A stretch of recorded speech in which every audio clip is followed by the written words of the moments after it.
தனக்கு வரும் நடிப்பு வாய்ப்புகளை ஏற்க மறுக்கும் இசையமைப்பாளர் தேவா அவர்கள். காரணம் என்ன என்ற ஒரு சுவாரஸ்யமான தகவலை பற்றிதான் இந்த பதிவில் நாம் பார்க்க போகிறோம். வாங்க பதிவிற்குள் போகலாம்.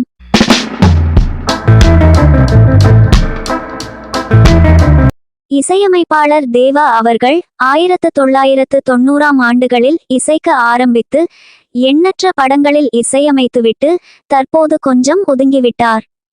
சில இசையமைப்பாளர்களின் கானா பாடல்களில் மட்டும் அவ்வப்போது தலைகாட்டி பாடி வருகிறார் இசையமைப்பாளர் தேவா. இந்த சூழ்நிலையில் சில மாதங்களாக அவருக்கு தொடர்ந்து நடிக்க அழைப்பு வருகிறதாம்.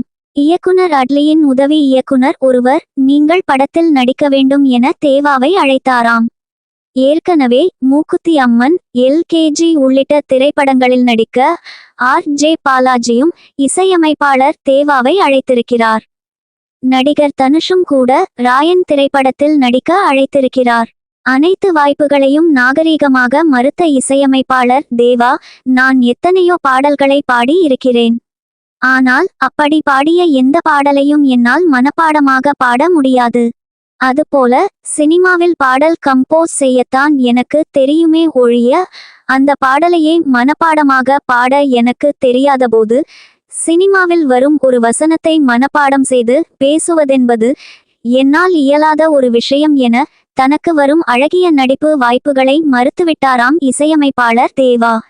அதுவும் போக ஒரு தொழிலில் இருந்து இன்னொரு தொழிலுக்கு மாறினால் அது நிலையான விஷயமாக இருக்காது என்பதும் இசையமைப்பாளர் தேவாவின் பாலிசியாக உள்ளது என்பது குறிப்பிடத்தக்கது. ஓகே ஃப்ரெண்ட்ஸ், இது போன்ற மேலும் பல சுவாரஸ்யமான தகவல்களை பற்றி தெரிந்து கொள்ள நம்முடைய சேனலுக்கு உடனே ஒரு லைக் போட்டு சப்ஸ்கிரைப் பண்ணி சப்போர்ட் பண்ணுங்க. நன்றி, வணக்கம்.